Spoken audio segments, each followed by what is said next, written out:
My husband walked out on me for a woman with a private jet and designer everything, calling me a dead weight who would never amount to anything. What he didn't know was that while he was sleeping next to me every night, I was secretly running a tech empire worth $50 million. I let him believe I was just a struggling freelance writer because I wanted to be loved for who I was, not what I owned. But when he threw our marriage away for what he thought was a better life, he had no idea he was about to lose everything he'd ever dreamed of having. If you've ever been underestimated, overlooked, or made to feel like you weren't good enough, hit that like button and buckle up. This isn't just a story about betrayal. It's about the most satisfying plot twist of all time. Drop a comment telling me where you're watching from. And don't forget to subscribe because this story will remind you that sometimes the quiet ones are the most dangerous. Let's dive in. Every morning at 5:30 a.m., I'd slip out of bed while Marcus was still snoring. I'd make coffee in our tiny galley kitchen, the same chipped mug I'd used since college, then settle at our wobbly IKEA desk with my laptop.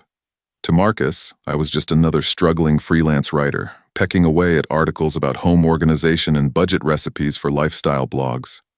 What he didn't see was the encrypted folder labeled boring tax stuff that contained the real story. Board meeting notes for 3 different tech companies, patent filings worth millions, investment portfolios that would make his jaw drop. While he thought I was earning maybe $30,000 a year writing fluff pieces, I was actually the silent founder and majority shareholder of CloudSync Technologies, the startup that had just been valued at $50 million. I'd wake up at dawn, not because I was desperate for freelance work, but because I was running board meetings with investors in Singapore and London. I'd take client calls that were actually negotiations with Fortune 500 companies. And when Marcus would pat my head and say, "Maybe someday your little writing hobby will pay off," I'd just smile and nod, knowing I'd earned more that morning than he made in 6 months. Why didn't I tell him? Because I'd learned early that money changes everything. People see dollar signs instead of souls. They calculate your worth instead of your heart. I wanted one person, just one, to love me for the woman who laughed too loud at bad movies and cried during dog adoption commercials. Not the woman who could buy the movie theater and the animal shelter. My grandmother used to say, "The smartest woman in the room is often the quietest one." She cleaned houses for wealthy families her entire life, watching their drama unfold from the shadows. She saw wives married for their trust funds, husbands trapped by prenups, children fighting over inheritances before their parents were even dead. Money makes people hungry, she'd tell me, and hungry people do dangerous things. So when I sold my first company at 24 for $3.2 million, I didn't buy a mansion or a sports car. I bought a small apartment, drove a used Honda, and told everyone I was figuring things out. When I launched CloudSync from my bedroom, and it exploded beyond my wildest dreams, I stayed quiet. I lived small. I chose invisibility over recognition because I'd seen what happened to women who shined too bright too early. The irony? While I was busy hiding my success, I was about to learn that my husband was busy planning his escape to find exactly what I already was. Marcus and I met at a coffee shop near campus during my master's program. He was charming, ambitious, always talking about his big plans to revolutionize digital marketing. I was drawn to his confidence, the way he made everything sound possible. He had this laugh that filled the whole room and dreams bigger than both of us combined.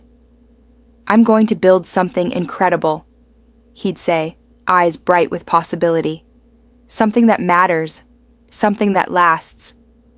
I loved his ambition, loved how he'd sketch business plans on napkins and talk for hours about emerging markets and consumer psychology.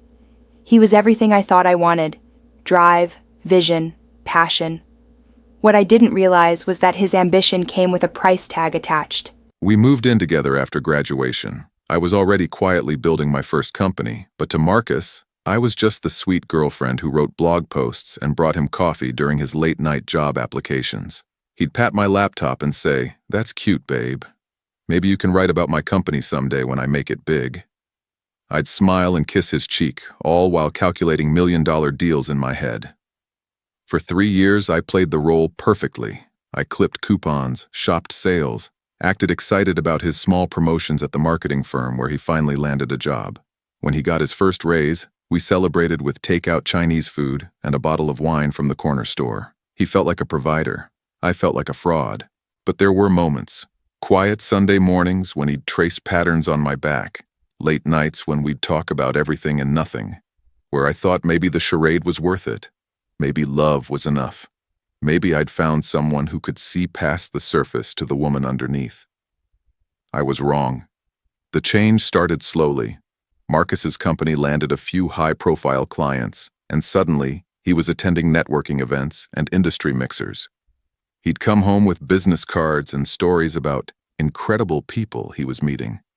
"You should see these guys' wives," he'd say, not looking at me. "They really know how to present themselves, professional, polished."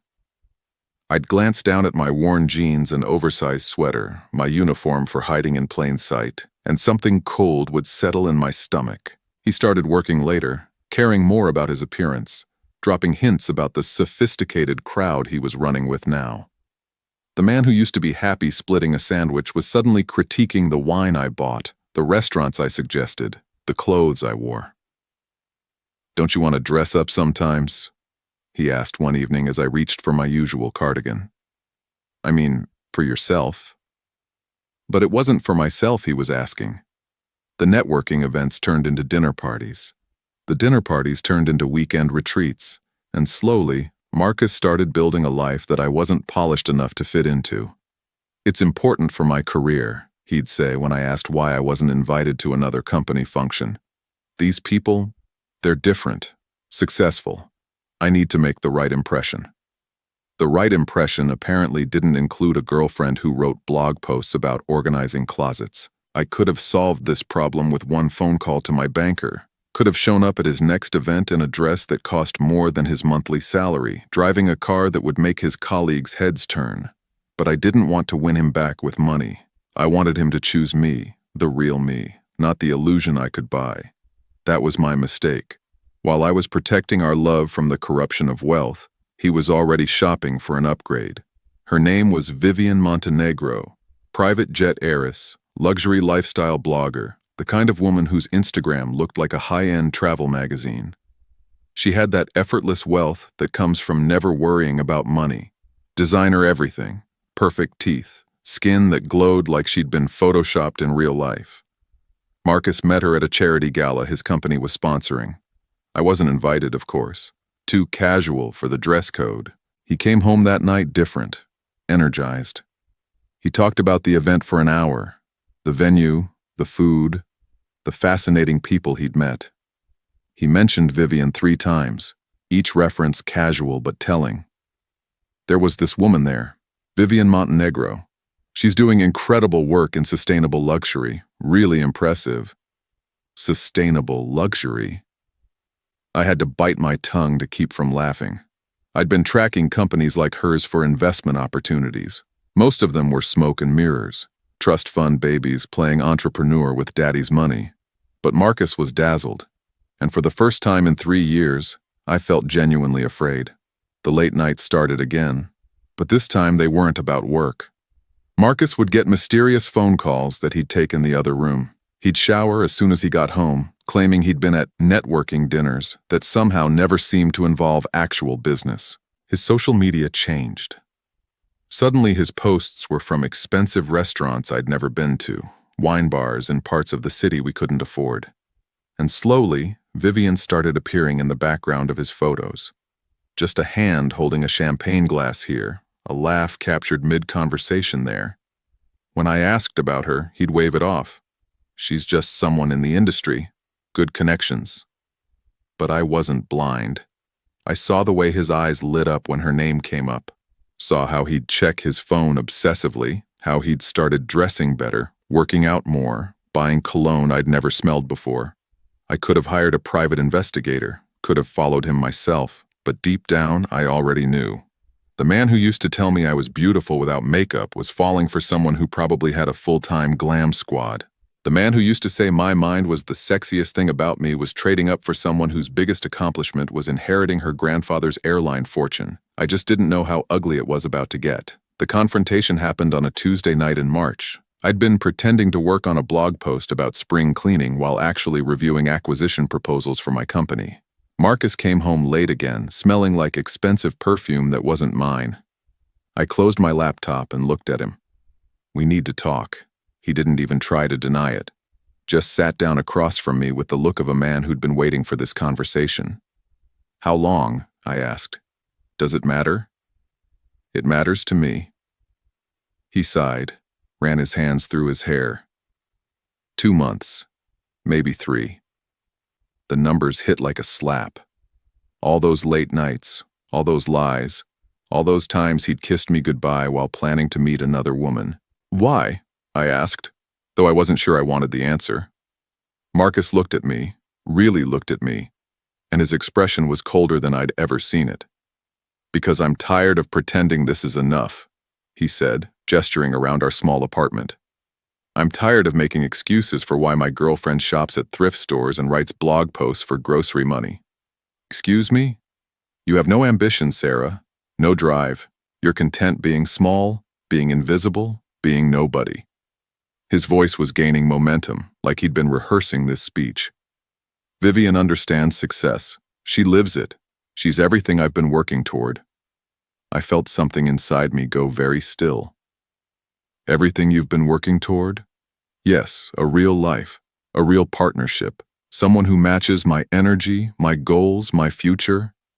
He leaned forward, eyes sharp. "Face it, Sarah. You're never going to be anything more than what you are right now. And what you are, it's not enough." The words hung in the air like poison. In 3 years together, he'd never spoken to me like that. Never let me see the contempt that had apparently been building underneath his polite distance. "So, what are you saying?" I asked quietly.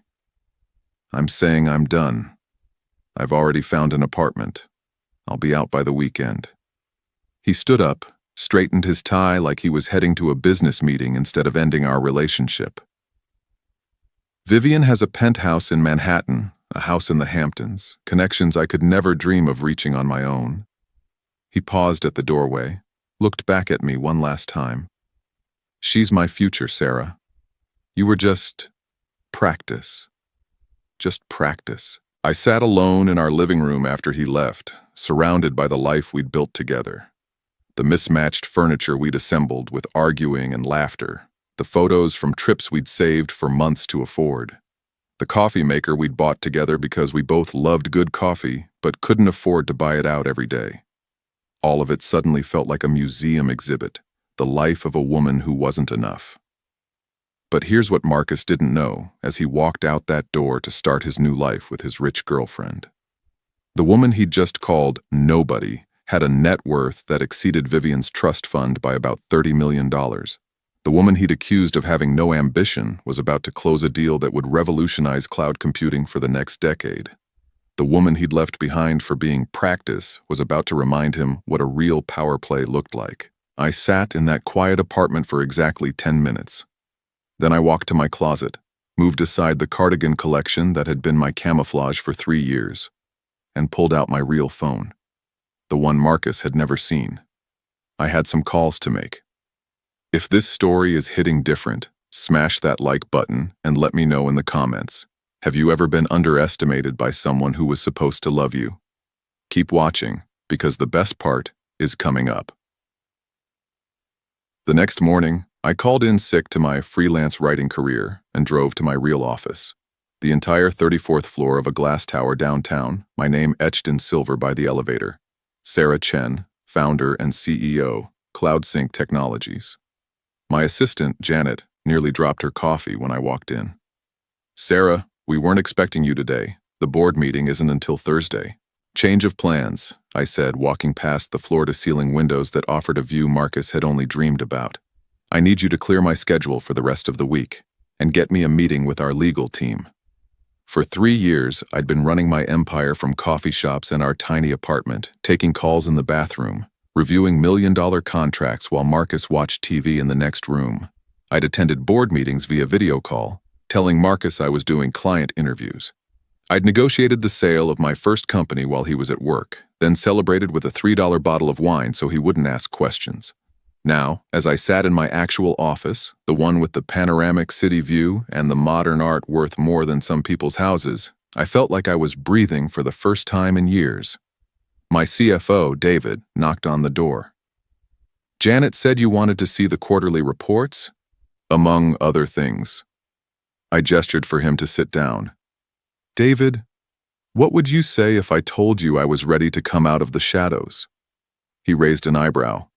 "I'd say it's about time. The board has been asking when you're going to do a proper media rollout. TechCrunch has been trying to get an interview for 6 months." "Set it up," I said. "All of it. I want the full corporate makeover, new wardrobe, professional photos, the works, and I want it done by Friday." "Any particular reason for the timeline?" I smiled, thinking about Marcus packing his belongings into boxes, probably texting Vivian about his crazy ex-girlfriend who couldn't handle his success. "Let's just say I'm ready to stop hiding." The transformation was swift and absolute. My stylist, Caroline, met me at Bergdorf Goodman with a team that treated me like royalty. Gone were the thrift store cardigans and worn jeans. In came tailored blazers that cost more than Marcus's monthly salary, silk blouses that felt like confidence against my skin, shoes that clicked with authority on marble floors. "You look like a completely different person," Caroline said, as I stood in front of the three-way mirror wearing a charcoal suit that had been altered to fit me perfectly. "Good," I said, studying my reflection. The woman looking back at me was powerful, polished, unrecognizable from the girlfriend who'd been left behind for being not enough. This wasn't about becoming someone new. This was about revealing who I'd always been underneath the disguise. Friday morning, I drove to my office in my real car for the first time. Not the used Honda I'd been driving, but the Tesla Model S that had been sitting in a private garage for 2 years. I'd told Marcus it belonged to a friend who let me borrow it occasionally. The TechCrunch interview was scheduled for 10 a.m. By 11, the article would be live. The mystery CEO behind CloudSync, how Sarah Chen built a $50 million empire in secret. But first, I had one more stop to make. Marcus's marketing firm occupied 3 floors of a mid-level office building downtown. I'd driven past it countless times, listening to him complain about his boss, his coworkers, his dreams of something bigger. I walked into the lobby wearing my new armor, the $3,000 suit, the $800 shoes, the confidence of a woman who'd stopped pretending to be small. The receptionist looked up, clearly unsure whether I was there for a meeting or a magazine shoot. "I'm here to see Marcus Reynolds," I said. "Do you have an appointment?" "Tell him his ex-girlfriend is here to drop something off." 5 minutes later, Marcus appeared in the lobby. He looked good. New suit, new haircut, the polish of a man trying to impress someone. His eyes widened when he saw me. "Sarah? What are you doing here? And what are you wearing?" I smiled, the kind of smile that doesn't reach your eyes. "I came to return this." I held out the spare key to our apartment. "Since you're moving in with Vivian, you won't need it anymore." He took the key, still staring at me like I was an alien. "Where did you get that suit?" "I bought it." "With what money?" "That outfit costs more than you make in 3 months."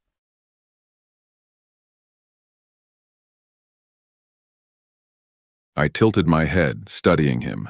Even now, even dressed like someone who belonged in his new world, he couldn't see me, could only see the limitations he'd created in his mind. "You're right," I said softly. "It does cost more than you think I make." Behind him, I could see his co-workers starting to gather, drawn by the commotion. Marcus was beginning to look uncomfortable. "Look, Sarah, I don't know what game you're playing, but—" "No game," I interrupted. "Just wanted to say goodbye properly, and to wish you luck with Vivian. I hope she's everything you're looking for." I turned to leave, then paused. "Oh, and Marcus? You might want to check TechCrunch around lunchtime. There's an article you might find interesting." I walked away, leaving him standing there with questions he wouldn't get answers to until it was too late to take back everything he'd said. 3 hours later, my phone started ringing. The plot twist that's about to happen will blow your mind. Make sure you're subscribed and hit that notification bell because you won't want to miss how this story ends. Drop a karma in the comments if you think Marcus is about to get exactly what he deserves. The TechCrunch article went live at exactly 12:03 p.m. Within an hour, it had been shared across every major tech blog and business publication. The headline read, "The $50 million Secret: How Sarah Chen Built Cloud Sync Technologies While the World Wasn't Watching."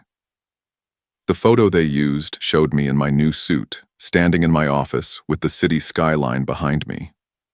The article detailed my journey from anonymous founder to one of the youngest female CEOs to break the $50 million valuation mark. It mentioned my patents, my investment portfolio, my plans for expansion into international markets. What it didn't mention was that I'd been living a double life for 3 years, letting the man I loved believe I was nobody while I built an empire in secret. My phone buzzed with the first call at 12:47 p.m. Marcus. I let it go to voicemail. The second call came at 1:15 p.m. Again, Marcus. Voicemail. By 2 p.m., I had 12 missed calls, 6 voicemails, and a string of text messages that started with confusion and escalated to panic. "Sarah, call me. There's some mistake in this article. This isn't funny. People are showing this to me at work. My boss just asked if you're the same Sarah I was dating. What the hell is going on? Sarah, call me now. Please, I need to understand what's happening." I was in the middle of a board meeting when my assistant knocked on the conference room door. "I'm sorry to interrupt, but there's a man in the lobby who says he's your husband. He's demanding to see you." I glanced around the table at my board members, successful executives who knew me as the brilliant, driven CEO who'd built something incredible from nothing. They had no idea about the 3-year performance I'd just ended. "Tell him I'm in meetings all day," I said calmly. "If he'd like to schedule an appointment, he can go through proper channels." David, my CFO, looked confused. "I didn't know you were married." "I'm not," I said, and it was true. Marcus had made that clear when he walked out to start his new life.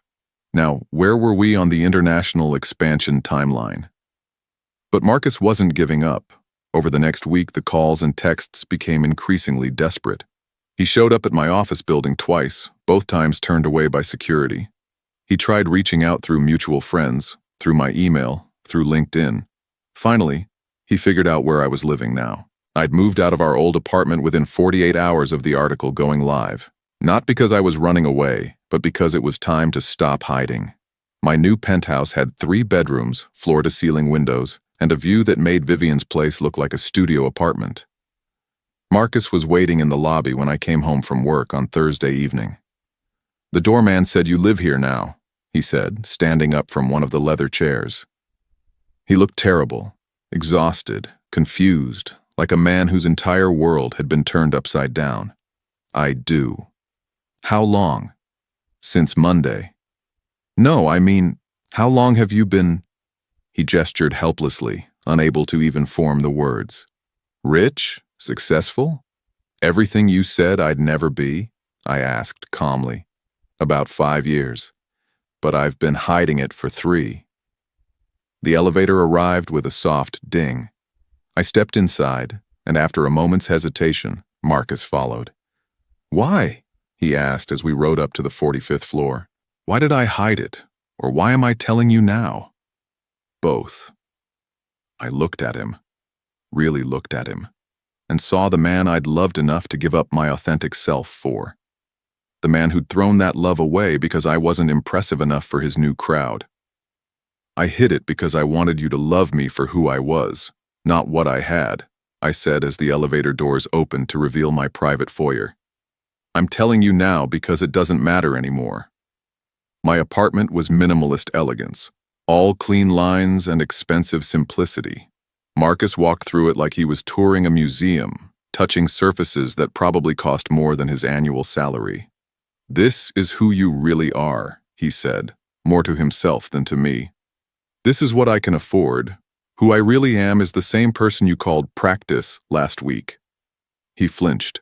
"Sarah, I need you to know that you're sorry, that you made a mistake, that if you'd known about the money, you never would have left?" "Yes," he said quickly. "All of that. I was an idiot. I was so focused on what I thought success looked like that I couldn't see that you already had it." I walked to the floor-to-ceiling windows, looked out at the city lights. Marcus, I could have written you a check for any life you wanted. Could have introduced you to CEOs and investors who would have made your career. Could have bought you the respect you were so desperate to find. Then why didn't you? I turned back to him. Because I needed to know you could love me when I was nobody. And you couldn't. The silence stretched between us, filled with 3 years of lies and 1 week of truth. What about Vivian? I asked finally. Marcus's face crumpled. When the article came out, when people started asking if I was the boyfriend you'd been hiding your success from, she said she needed space to reevaluate our relationship. I nodded. So the woman who fell in love with your ambition isn't interested in a man who was too blind to see a $50 million empire sleeping next to him every night. It's not about the money. It's always about the money, Marcus. It was about money when you left me for someone who had more of it. It's about money now that you know I have it. And it'll be about money when you realize you can't get it back. He started to protest, but I held up a hand. I need you to leave now, I said quietly. And I need you to understand that we're done. Not because you hurt me, though you did, but because you showed me who you really are. And that's not someone I can trust with my heart or my success. Marcus stared at me for a long moment, perhaps finally seeing the woman who'd been there all along. Then he nodded and walked toward the door. For what it's worth, he said at the threshold, I did love you. The woman I thought you were. I know, I said. That's what made it so easy to leave. We're not done yet. The final twist in this story will leave you speechless. Make sure you're subscribed because the ending is absolutely perfect. Keep watching. 6 months later, I was featured on the cover of Forbes. The headline read, From Shadows to Spotlight, How Sarah Chen is Revolutionizing Tech While Empowering Women. The article detailed my new initiative, a foundation that provided funding and mentorship for women in tech who were hiding their potential due to relationship dynamics, family pressure, or societal expectations. We'd already funded 47 startups and helped dozens of women step into their power. Too many brilliant women make themselves small to make others comfortable, I was quoted as saying. My goal is to create a world where that's never necessary. The article also mentioned my personal life, specifically that I was dating someone new. Dr. James Liu, a neurosurgeon who'd founded a nonprofit bringing medical care to underserved communities. A man who'd known about my wealth from day one and had been more impressed by my foundation than my bank account. Sarah doesn't need anyone to complete her, he'd told the reporter. She's already whole. I'm just lucky she chooses to share her life with me. The day the magazine hit stands, I got a text from an unknown number. Saw the Forbes cover. You look happy. I'm glad you found someone who deserves you. M. I stared at the message for a long time, then deleted it without responding.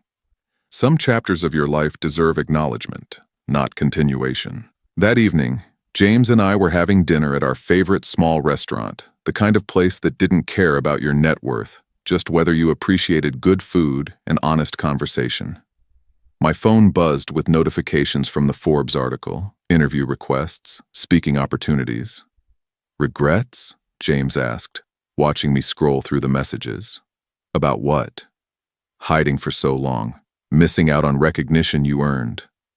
I thought about it, remembering the woman who'd woken up every morning pretending to be less than she was. The woman who'd loved someone enough to make herself invisible. No, I said finally. I needed those 3 years. I needed to know I could survive being underestimated. I needed to prove to myself that my worth wasn't dependent on anyone else's ability to see it. James reached across the table, took my hand. And now I know the difference between being loved for who you are and being loved for what you can provide. I smiled, and I know which one I'll never settle for again. As we walked home that night, past the building where Marcus's marketing firm used to be, they'd been bought out by a larger agency 3 months ago. I thought about the woman who'd sat in that tiny apartment, accepting crumbs of affection from someone who couldn't see her worth. That woman had been powerful all along, She just hadn't known it yet. The final twist? 2 years later, I got an invitation to Marcus and Vivian's wedding. Apparently, they'd reconciled after she realized that dating a man who'd been featured in Forbes, even as a cautionary tale, had its own social benefits. I didn't go, of course, but I did send a wedding gift, a donation to their local women's shelter in both their names, with a note that said, "Wishing you both exactly what you deserve." Sometimes the best revenge isn't destruction. It's success so complete, so undeniable, that even your enemies have to acknowledge your worth. And sometimes the best plot twist isn't what happens to the people who underestimated you. It's what happens when you finally stop underestimating yourself. And there you have it. The ultimate story of hidden power revealed at exactly the right moment. If this story inspired you, reminded you of your own worth, or just made you believe in karma, smash that like button and subscribe for more incredible true stories. Drop a comment telling me, have you ever hidden your true self to make someone else comfortable? What would you do if someone you loved couldn't see your worth? I read every single comment, and I want to hear your story. Remember, your value doesn't decrease based on someone's inability to see it. You are not practice for someone else's happiness. You are the main event, the headline, the whole story. Don't let anyone convince you otherwise. Subscribe, hit that notification bell, and I'll see you in the next incredible story. Because everyone deserves to be seen, appreciated, and loved for exactly who they are. Until next time, keep shining.